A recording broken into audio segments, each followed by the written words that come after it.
Hey guys, thanks for tuning into this podcast. I am looking forward to this one. We're going to talk about a topic that I really want to dig into some really fun stuff. But let me go ahead and introduce our panel. We're in the middle of a series called Let's Talk About It, a sermon series. So this is one of the topics that we're dealing with. We're just going to go a little bit deeper here today. Over here to my left, Jake Dorak. Jake does our adult ministry here, and you're going to love hearing from him. Dixie Lovett right here beside me. Dixie does women's ministry, just does an incredible job. We're so excited. West Tennessee girl, too. Yes. Love Sure that. am. Yep. Love that. Flatland. And then to my right, tell me your name again. Debbie Bivens. Bivens, is that with a B? Yes. Bivens. Debbie Bivens. If you haven't met Deb, you need to. And she brings the energy. We're gonna have some fun here. We are. In this next little bit. I'm from And West Tennessee too. I'm gonna ask the questions. Okay. If you don't mind. So if you just kind of hold. I didn't know that. Yes. West Tennessee. Two West Humboldt. Tennessee. Humboldt, Tennessee. We're about 20 minutes from each other, more like 10. Did you guys ever hang out at the Casey Jones Village? No. I Well, had my yes, but not together. Okay. I had my rehearsal dinner there. That is funny, yet maybe the most sad thing I've heard today. But it was good back in the day. I'm great sorry. back in the day. That was not being a good friend. No, even it then. wasn't. We're going to talk about that. But let's get us started with some fun things. We're going to talk about friendship because I think this is a super important topic. I think it's one that the Bible talks about a ton, but we don't really delve into it a whole lot. And so let's get going with this question. Kind of the worst thing a friend ever talked you into. Worst thing a friend ever talked to you. Jake, you got something? I for got us? something. So I remember having a sleepover in middle school, and I had a friend named Isaac who came over. Yeah. And I lived across the street from a cow pasture. Okay. And in the middle of the night, Isaac says, "Hey, let's go cow tipping." Yeah. And I was like, that's and I'm from Pennsylvania, just moved to Tennessee. I have no clue what he's talking about. And it's almost like a scene from the movie Tommy Boy. I don't know if I'm allowed I to saw it. reference that. Yeah. I don't But, watch a lot of non-Christian movies, but I had seen that one. I don't either. I think this was the made-for-TV Right, version right, of that. absolutely. Yeah. But we go across the street, jump the electric fence, get into the cow pasture, find a big old cow, Yeah. and give it our best shot. And it was a horrible idea. Nobody got hurt. Nobody fell. We could not get the cow to tip over. Yeah. And I just remember thinking, what am I doing? Yeah, why that am was I out not a here? good idea. No, it's not a good idea. Were you questioning even being in Tennessee at that point? No, I didn't go that far. But I Was could this in have. Manchester? When This took- was in Manchester. Yeah, Yeah. so out there on Shelton Road for everybody that. who knows exactly where that is. So you couldn't tip the cow? I didn't think this through. I'm admitting to a lot right now. But yeah, could not move the cow. And then we just went back home, and it was a sort of fail. anticlimactic. Yeah, it had potential. Yeah. Yeah, but For young boys, it was like that was a big fail. yeah, pretty much. Yeah, Pretty much. Nobody's going to talk about that at school on Monday. But when cow tipping with a friend and failed, Yeah. that was mine. I feel like we're closer to you now because I think you've led with some weakness, and I think that's Yeah. really opened us up to vulnerability. That's how you connect to I people. love that you did that, man. Way to Mm-hmm. go. Deb, really anxious to hear this from you. My sense is you are the friend who talks somebody into Well, something. that is very much the truth. You said this in another sermon that you have there are friends that have solutions to things. Yeah. I am that person. You've got an idea. I've got an idea. Yeah. So, particularly, we were in college here at MTSU, and anybody that knows the grill, it was a winter night, and I lived in the dorm all 4 years because I loved it so much. I loved. You're Thanks. the only person I've ever met that said that. But I love that. That's great. Stop. Good for you. Okay, back to me. I'm sorry. All right. Better friend. And we borrowed grill trays from the grill. Yeah. And we tied a rope to the back of a car, and we continued to go through campus on sleds behind On a tray. on a tray. Sounds like fun. On a tray. That is awesome. That's is really awesome. good. And it was your idea. It was. I could see that coming. It reminds me of that scene in Christmas Vacation where Chevy Chase goes down the hill on the little disc and goes through the yes. Walmart parking lot. But I see shades of that. Dixie, what you got in West Tennessee? Did this happen in West Tennessee? Yes, it did. And mostly as I was trying to decide one, it was the same thing. I was like, I can't really remember anybody talking me into something. I always chose to. But I think maybe what it was telling me is it was my idea. Yeah. I was safely mischievous, I would say that. I love that, growing up. safely mischievous. Yes. Yeah. But I remember particularly, I was probably like 7th grade, and one of my girlfriends and I were out in the country with my grandparents, staying the Yeah. weekend with my grandparents. And we were all about getting a tan. You know, we had to get a tan. And my granddad was working. My grandmother went to the grocery store, and my friend and I got the water hose and put it on top of the shed and climbed up on top of the shed because it was hot. Yeah. So we cooled off with a water hose and we sunbathed on top of the shed, not realizing that the neighbors could see us. And they quickly called my grandparents Yeah. and told them that we were up on the roof of the shed. Yeah. Yeah. But they were understanding, just told us not to do it again. Well, I think it was a creative. It was a creative creative, way. yeah. You know, something I want to say about your story. That was back in the day when grandparents were called, you know, grandmama and granddaddy. Now they have boutique names. Have you noticed that? Mhm, I have one of those. Yeah. What is yours? Namana. Namana. Okay. Mm-hmm. Wow. Sounds like you're speaking in tongues. Or something. I don't even know what- Maybe he was. Do Maybe you he have a- was. What yeah. is yours? I know- Gigi. Gigi. I saw that one coming. Yeah. But that was back when Yeah. you're, because my granddaughter was asking me the other day, she said, she was saying, what did you call your grandmother? I said, grandmother. Yeah. And she thought that was the funniest Yeah. thing. Like just without, Yeah, you know, we exactly. didn't even know that you could come up with Exactly, another name. yeah. Let's talk about friendship on that note. And I want to be a better friend here. Mm-hmm. Even we talk a lot about community here, and this is really where I want to go with this because, you know, in order to have community is really a group of really healthy friends. But we talk a lot about wanting friends, but really not so much about how to be a friend. You know, I mean, everybody is looking for friends. We want to meet people. Right. We want community, but very seldom do we talk about just the essential ingredients of a great friend. So just to kind of get us started, what do you think? Let's just kind of go around here the room. What do you think it takes to be just a great friend? Yeah, I think loyalty is the biggest mark for me. I think when you build trust and you know that this person has your back no matter what, even when you're wrong, they're still going to walk with you and help Yeah. you and work with you through it. That is a huge component to friendship Yeah. to me. You know, 'cause we're all broken, we're all messy. Yeah. But when you know somebody's going to walk with you, even when it's going to cost something, Yeah. that's a huge thing. Yeah. And I truly think that intentionality is probably one of the biggest things that is missing. Something that I particularly know about friendships and good friendships, that the best friendships are intentional about face to face, then voice to voice, and then text. And I think that so many have gotten it backwards, that text keeps friendships close. And I think so many times you just need to see a face. You need Yeah. to see body language. You need to see a heart behind it. And even if it's FaceTime, I feel like intentionality is so important. Yeah, I really love that. That's very, very helpful. It can just kind of, it's easier just to shoot a text or whatever Yeah. instead of really spending time with that person. Dixie, you have any thoughts on what it takes to be a great friend? I think being present. Yeah. And when I say being present, I don't mean in front of or behind, but side by side. Yeah, And I think that makes a difference in the long run, Yeah. is to be present, but just be side by side with someone. yeah, Yeah. that's really good. I know when my boys were younger, you know, and you know, we moved a couple times, and they're starting a new school, and we don't have nobody. I don't have a single friend, or nobody was nice, or whatever. Then you begin to ask, what kind of friend were you? And you know, the Bible says that we're to show ourselves friendly, Right. and so I think loyalty, Yeah. just both of you guys are really talking about presence, but even, I mean, there's going to be some ups and downs in any Right. relationship, but to be able to forgive and be that kind. But Listen, be able to listen. what'd you say? To listen. Oh, I just got it. I got it. yeah. Amy gets on to me she turns my head sometimes like, Look at me. Listen with your eyes. Yeah. Can you see me? Look at me. Yeah. But really investing Mm-hmm. some time. You know, one of the things the text that we're going to be looking at is the story of David and Jonathan and their friendship.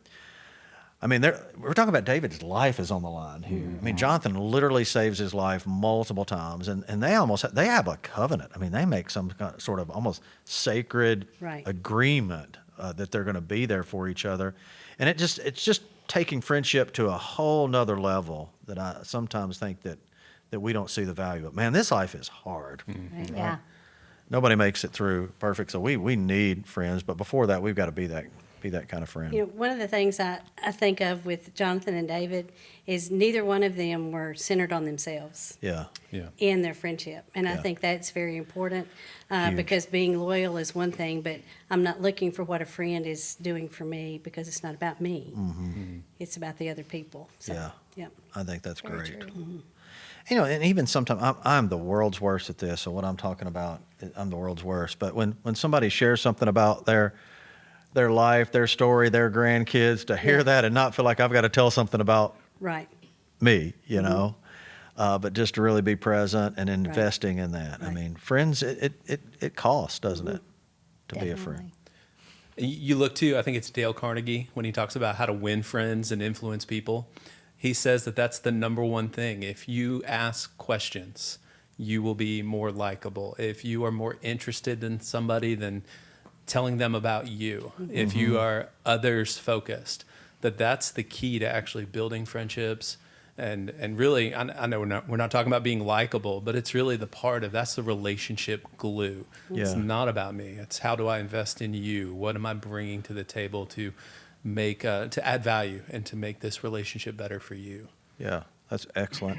You know, everybody's busy. You know, you and Mike, I mean, you have a career, you've got kids, you've got grandkids, your parents are here in Yes. town. And so there's a lot going on. But how do you personally, Deb, just make time in your life for the meaningful relationships that you have? Well, about 13 years ago, I, with several of my friends, decided that we were going to meet once a week. And it's on the calendar. We meet every Wednesday at 8 a.m. And we spend 2 hours with each other. And I think too many times we say, we need to get together. We need to get together.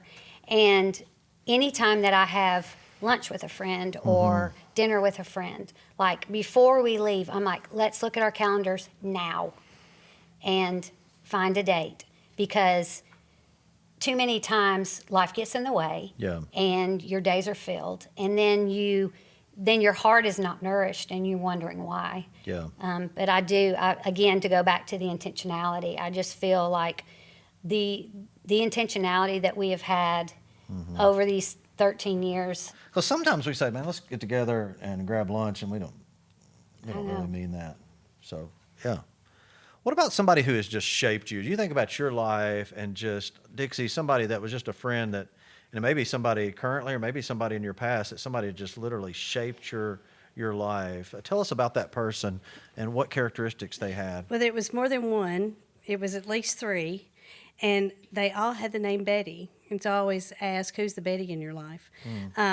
They happen to be older than me, but each one of them were very significant in my life in different seasons of my life.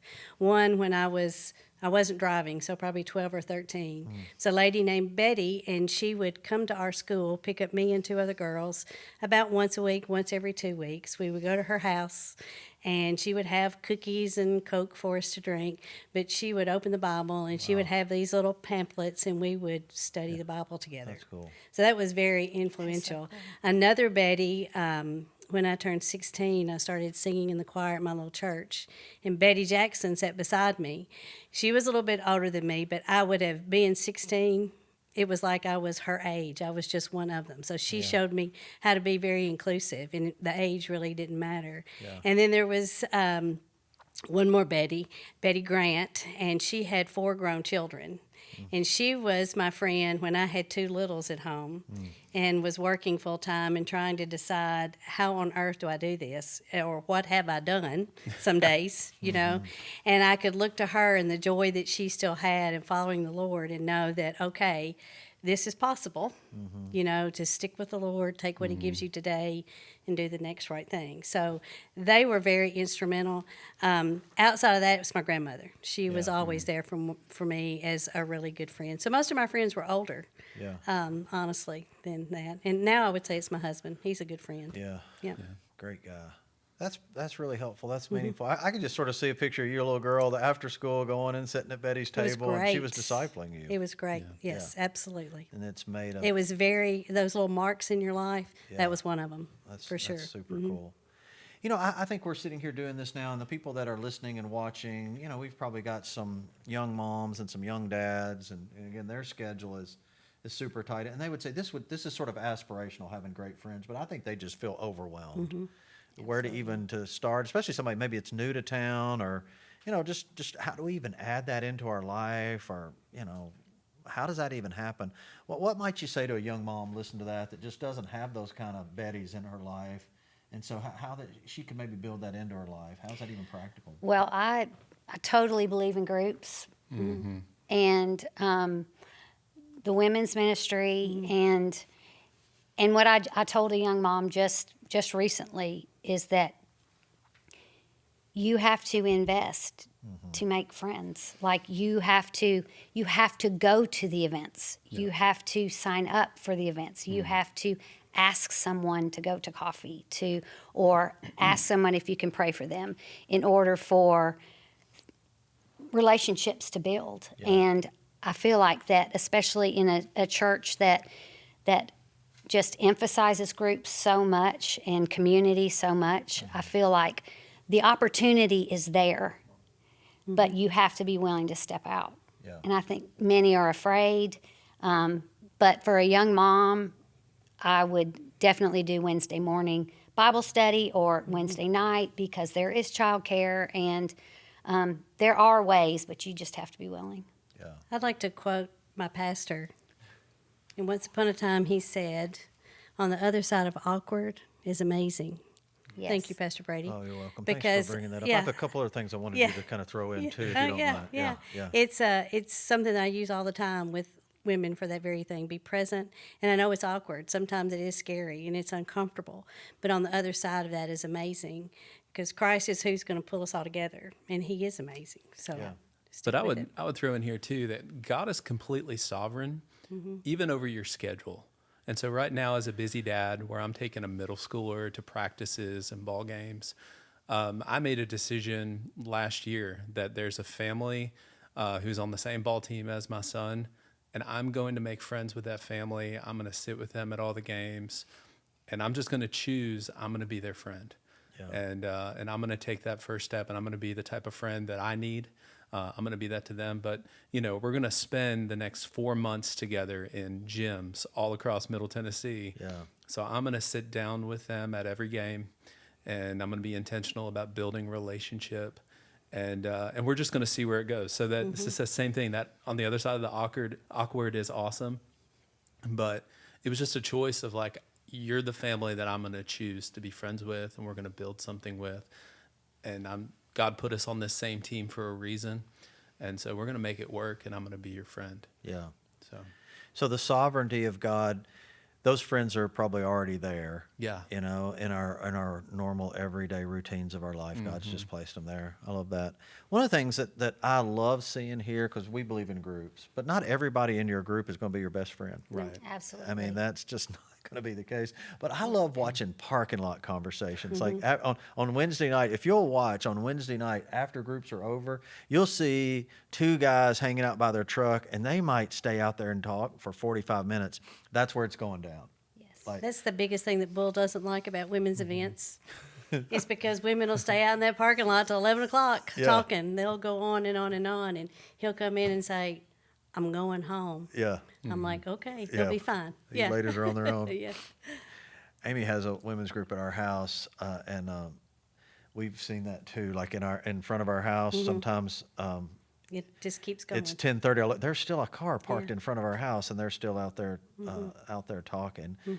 And so I think, to Deb's point, you put yourself in that position and being in a group, and usually what'll happen, there'll be somebody you'll just connect with what's going on in their life and your life, and just absolutely love that. I want to move and talk a little bit about David and Jonathan, because we're spending some time studying that. But I think it is a unique friendship. I mean, Yes.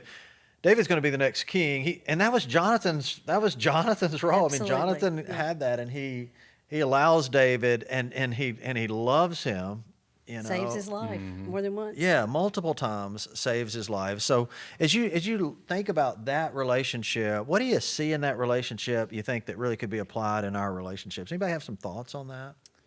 I think sometimes friendship is going to cost you something, Yeah. you know? And I think if it never does, I'm not really sure it is a friendship. Sure. And this might be too transparent, but there was a time where there was a promotion, and I really wanted that promotion, and somebody else got it. And man, I had to make a choice. Am I going to be bitter towards this person, or am I going to continue to be their friend? And I see Jonathan there where he had to make a choice. He had to say, hey, I'm going to celebrate this person publicly and not harbor bitterness in my heart. And that was a choice he made to make David his friend. And so I think that it cost him something to do it, but it was worth it considering the alternative of where it could have gone. Well, and in those passages, it kept saying that Jonathan loved David as he loved himself, which in the society that we live in now, it's like it's about me, it's about promoting me, it's about it's a very selfish mentality, and also coupled with that, to love someone else as you love yourself, you have to know who you are in Christ, because there's a lot of people that don't love themselves, so they don't love others well either. When I think about that too, Deb, when you were saying that, as I was reading back through and familiarizing myself with the story again, they both had a common goal of bringing glory to God in the task that he had put in front of them. Yes. And then the other thing, like he kept saying he loved David as his soul, as his own soul. And in that great commission, great commandment that we have, where it says, love the Lord your God with all your heart, soul, mind, and strength. That's what they were doing, because they were living for the glory of God and trying to kill the Philistines, right? And obliterate them. But they also love your neighbor as yourself. And that's what they were doing. So that is a type of friendship and a type of relationship that we can only have when God is in the center of it, when we are on the same page, the same mind of furthering his kingdom. And then these other things, you're more able, when someone succeeds, you're more able to celebrate with them. Right. So you can celebrate with those, you can weep with those who weep, when it's not about you. We have to take ourselves out of it, and it's more about what the Lord has for us together. Because he created us all, right? Yeah. Even with the differences. Jonathan is always speaking well of David to Saul. Saul's crazy. Like, he has lost his mind.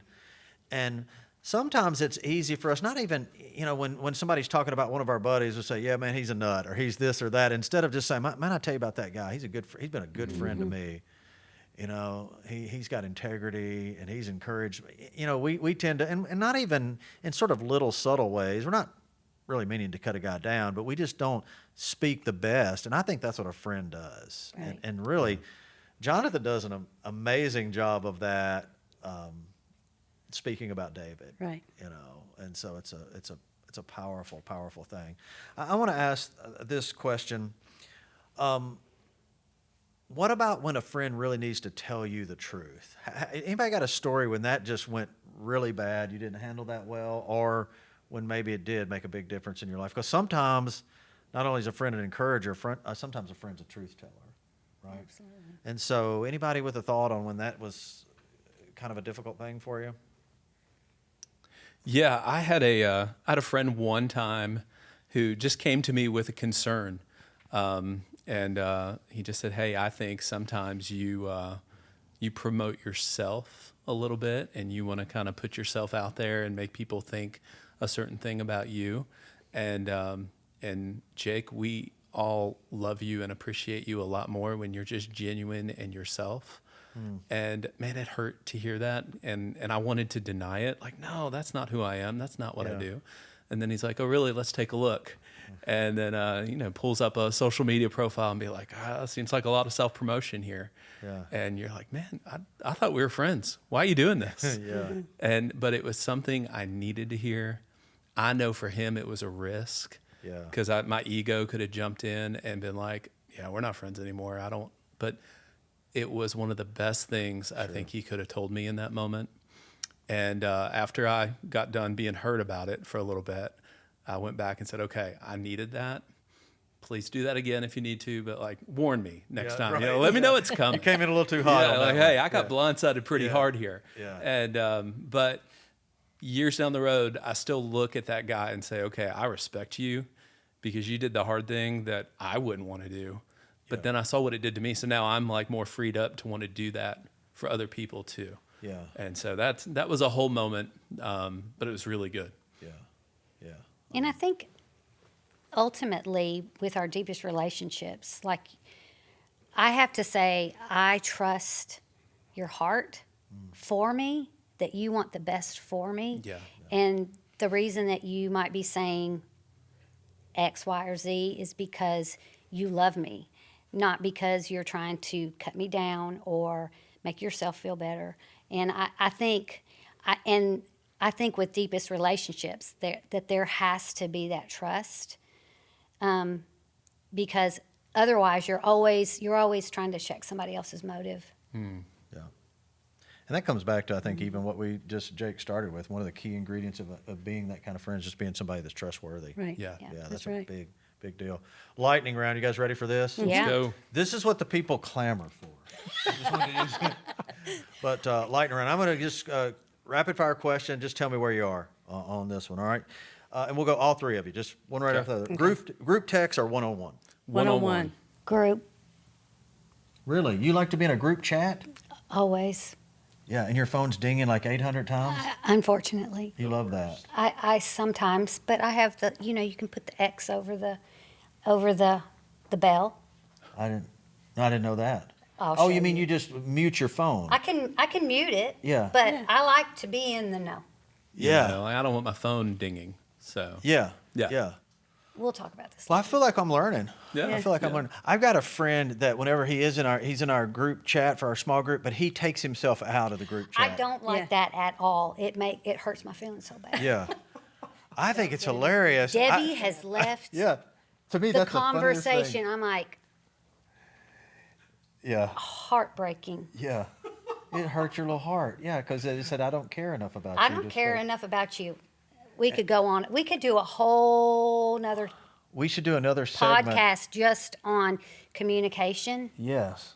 By text. But I think it's the funniest thing that and it's the same dude in our group. He takes himself out every time, and I just think it's See, you I are a think it's man, so you hilarious. think it's funny. right, and that's right. I'm sorry. You've exposed a lot of weaknesses in the 30 minutes that we've been together. I feel like I feel like I'm growing as a person right now. Morning coffee date, Jake, or late night phone call? yeah, let's go morning. Okay. I get tired really. I go to bed early. I'm going to go in the morning. Yeah. Yeah. Dixie?